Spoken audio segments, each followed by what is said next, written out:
No, I've heard it all. Black people are lazy. Those Black Americans are blessed with so much. Those Black men look like thugs. Why can't they just do better? Living in America since the age of 12 has shaped and formed a unique perspective that I've acquired, which I'm hoping will encourage you to see and understand things from a different perspective. I was raised in a household with a Ghanaian father and an African American mom, a woman who I didn't come from, but who welcomed me with open arms into her home and loved me as if I was her own. She taught me about being black and proud when I didn't even know or understand what being black meant. See, in Africa, being black historically didn't really mean a thing to us. Being black is an identity that was formed in the US as a way of belonging to a section of society in America. So stay tuned to the end of this video. I'm gonna share with you a perspective that would at least provoke some thoughts that you probably never considered before. And at the end, you either choose to disagree with me or agree with me. All right, but please comment down below and let me know what your thoughts are.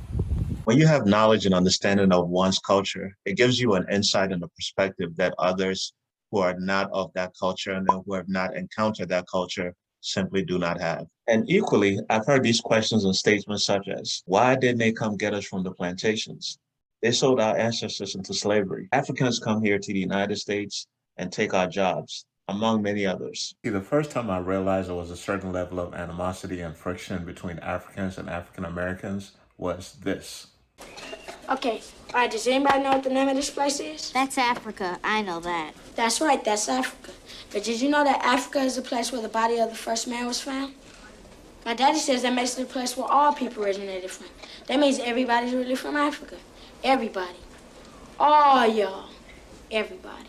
I ain't from Africa. I'm from Crenshaw Mafia. Like it or not, you from Africa. I'm from Africa. You from Africa. You African booty scratcher. An African booty scratcher. Where does that terminology even come from? How does it get started? I've heard that terminology more than quite a few times in my life. See, the only thing that most African Americans knew about Africa was that Africa was supposedly the dark continent. There's nothing that you ever wanted to know about Africa. You wanted to disconnect completely from Africa. And also, you saw images of Tarzan and the little kids with flies around their bodies, the famine. But one thing I've learned about this country and their viewpoint in Africa was that the darkest thing about Africa was Americans' ignorance of it. So each side has bought the narrative that has been fed to us by being educated by our enslavers and our colonizers. I'm going to loosely quote here and paraphrase what Malcolm X said. What can one expect when their children are being educated by their enemy?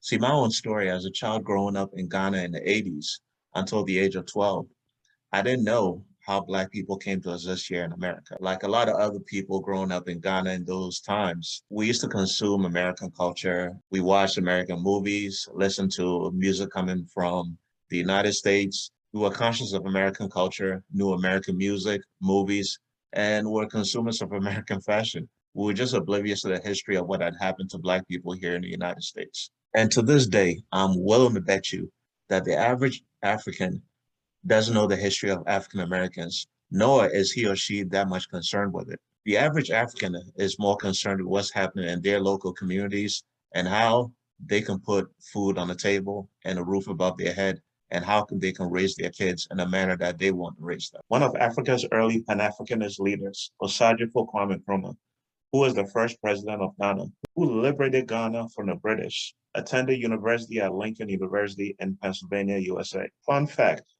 Kwame Nkrumah and I are from the same tribe. His village is actually near the village of my father.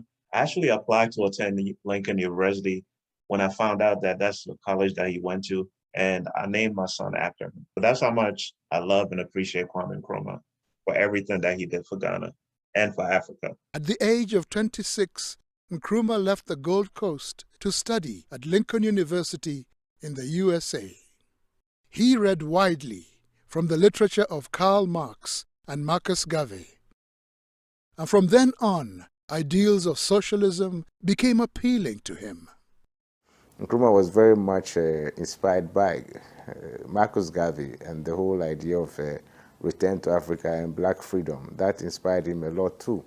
So he knew about all those things. That would have fueled his ideas for a kind of Pan-African consciousness and the need to rally a wide range of people in pursuit of what he wanted. In the United States of America, he came across, writings of George Padmore and co, who were in the Pan-African movement, W.E. Du Bois and all.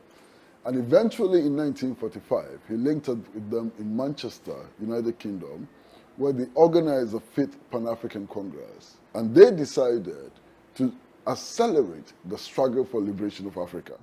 Now, I want to touch on this. See, when Africans immigrate here to the United States, we see a lot of the opportunities here because America is the land of opportunity, right? When Africans immigrate here to the United States, we see all the different opportunities. We see the ability to earn a steady income. We see all the things that people take for granted over here that we don't have access to in Africa.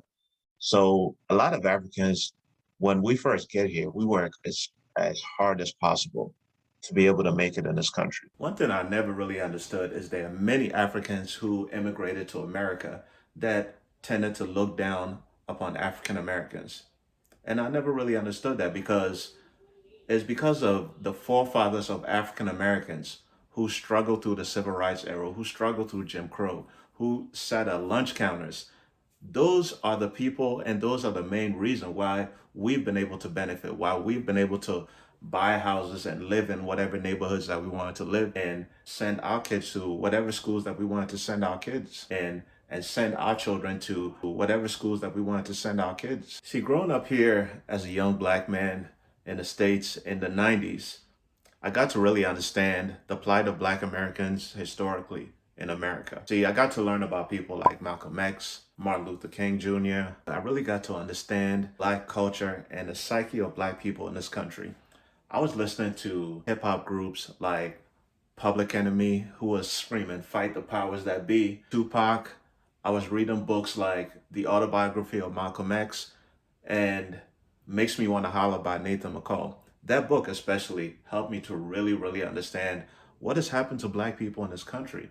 And that's what a lot of Africans will not understand coming here. If you move to America, let's say in your 20s or 30s, all you see is that Black people, they're not taking advantage of different opportunities. If you're African and you really want to understand what has happened to Black people in this country, you really need to get this book, because this book will give you a breakdown of what has happened to Black people in this country in regard to the racial wealth gap. You should check out this book. Check out the link below. I mean, there are people in my own family who've come here and tell me that they're scared to be around Black men just because of what they've seen in the media, just because of Black men that might be dressed a particular way, that might talk a particular way, that they have this image of Black men that they think that maybe Black men are wild or uncivilized. As an African living in America, you cannot separate yourself from what is happening to most African Americans in this country. Try driving in a so-called wrong neighborhood in a really nice car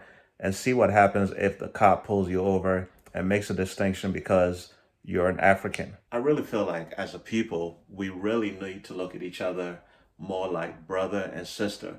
Whether you're African living in Africa, whether you're African living in America or African American, we really need to start seeing each other more like this so that we can move forward and progress as a people, because as the saying goes, a house divided against itself cannot stand. So if you want to see more thought-provoking content like this, like, comment, and subscribe, and please make sure that you're sharing this video, and also check out this content right here and this one right here if you want to keep enjoying the content. Thank you. It's your man, King Anan, and I'll catch you on the next one.